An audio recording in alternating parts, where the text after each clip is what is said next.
Welcome to Chillin' 101. We hope this video helps. You start by powering up the essentials. Plug the Ps4 power cord into the rear AC port and into a live outlet. Once done, connect an HDMI cable from the Ps4 HDMI OUT to the TV HDMI in. Make sure the TV is set to that input. You should also have your DualShock 4 charged and at hand, and note whether you'll use Ethernet or Wi-Fi for internet. That choice affects the next steps. Once the hardware is connected, press the PS button on your controller. If pairing fails, connect the controller via USB and press PS. Follow the on-screen prompts for language, time zone, and system updates. Install updates now to avoid later interruptions. For online play, select Wired for a stable link or Wi-Fi and enter the network name and password.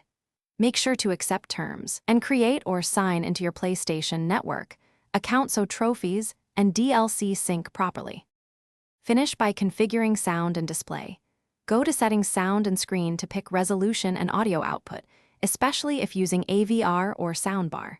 Then test controllers, game installs, and network status in Settings Devices and Network to confirm everything works. If you see no video or no network, power cycle the Ps4 and TV, reseat the HDMI cable, or swap ports.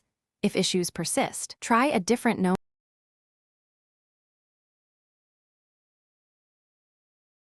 Thanks for watching. Consider subscribing if we helped you.